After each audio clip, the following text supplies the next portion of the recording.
So unless it's an absolutely exceptional performance, some of the Summer Olympic medals just get hidden, whereas the winter ones, oh my goodness, because there's so few of them, we notice them more. Here he is, Vassos Alexander, with our daily sports injection, and boy, do we need it. Now, today we're talking about the referee, Chris Kavanagh, or is it Kavanagh? Kavanagh, who's been stood down from officiating at this week's Premier League games. This is after he made a series of blunders, really, in the FA Cup tie between Aston Villa and Newcastle on Saturday. Of course, you'll have to explain the intricacies here, but VAR, the video assistant referee, is not deployed in the early rounds of the FA Cup. Yes, it's deployed from the 5th round onwards, and this was a 4th round tie at the weekend. Right. I heard somebody call in to TalkSport yesterday complaining, and he said, like, if we had a Premier League weekend without VAR, it would mean absolute chaos. And Andy Goldstein said, well, we just basically did. It was the FA Cup 4th round, it was absolute chaos, specifically this match. Yeah. So VAR gets a very bad press, especially in the stands, in the stadiums. Long times to make decisions, sometimes gets it wrong.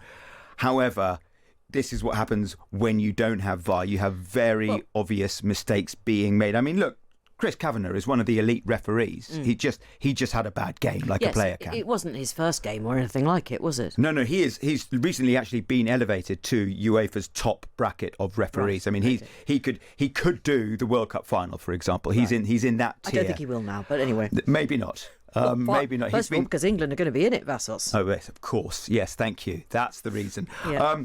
So, look, he missed a possible offside for Aston Villa's first goal. He missed a possible penalty for Newcastle. He missed a probable red card for Luca Dini, the Aston Villa player. And then the same guy actually handled the ball 2 or 3 yards inside the area, and both he and his assistant thought he was outside the area. And that's the real. I mean, that's the real. Having said that, I was watching the game live, and I thought, karma.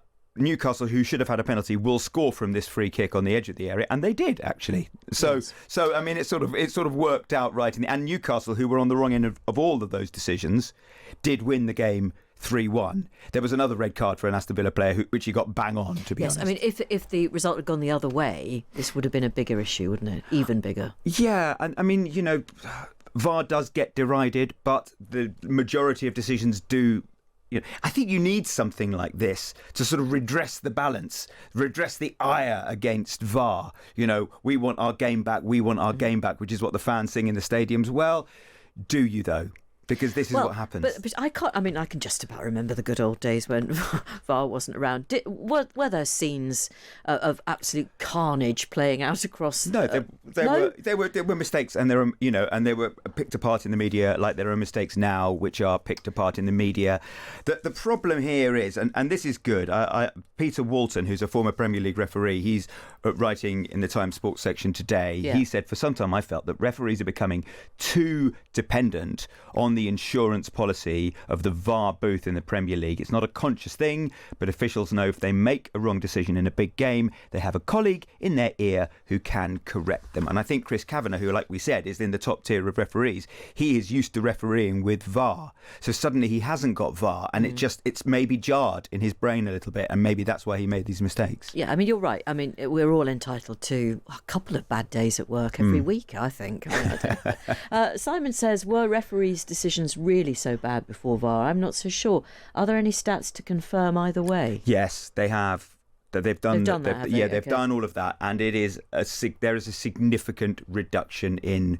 The thing is, VAR was brought in, and this keeps getting repeated time and time again, clear and obvious errors. And I think people get frustrated when VAR intervenes, it's too heavy-handed. And it's, like we talked about at the World Cup, there's going to be whether it's a corner is going to be decided on by VAR. That is VAR being far too heavy-handed. And that means games are going to go on for hours, potentially. I know. I mean, some people will love that. But advert break while we wait for the VAR decision. I mean, why not? Presumably that will happen. Yeah. Yes. How have you dealt with the ads in the rugby?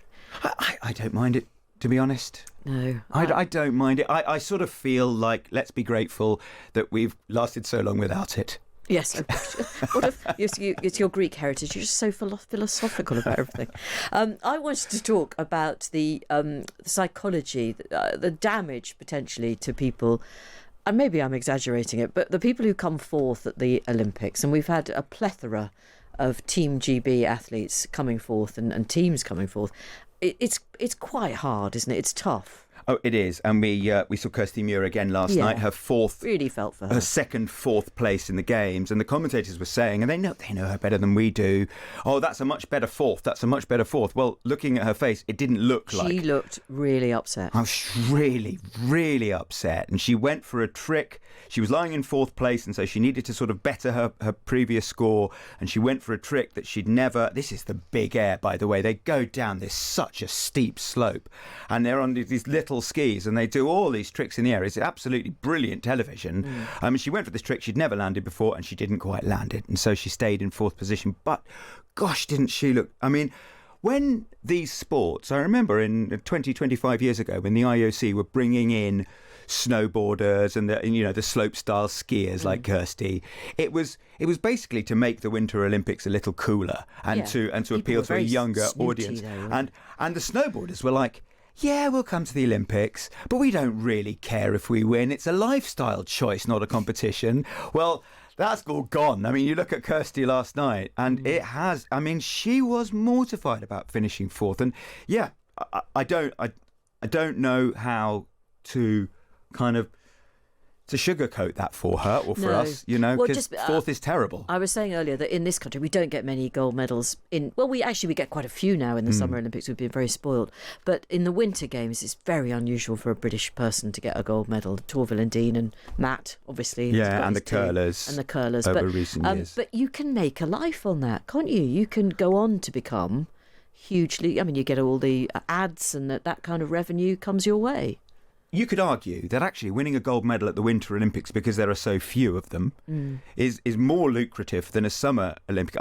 There's a guy who I know quite well who has 3 Summer Olympic gold medals. He works just round the corner here in London Bridge for a corporate company. Right. He's called Andrew Triggs Hodge. You're pointing towards the canteen. I thought... No, that's where his building is. Oh, I see. Yeah. Right. Yes. It's between us and the River Thames. Yes, There's one building, he works in it.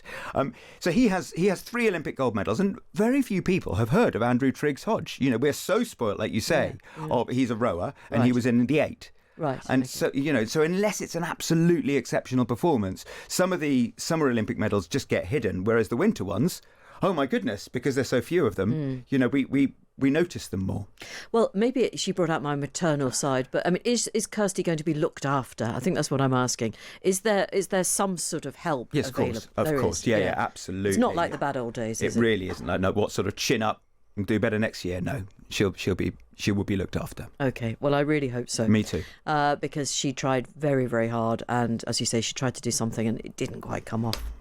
And it's tough. Thank you, Vassos. Thank you. Vassos back tomorrow with more sport, and you can hear the latest, of course, from the Times Sports Newsroom every day at this time, but also there's always stuff changing and being refreshed on thetimes.com.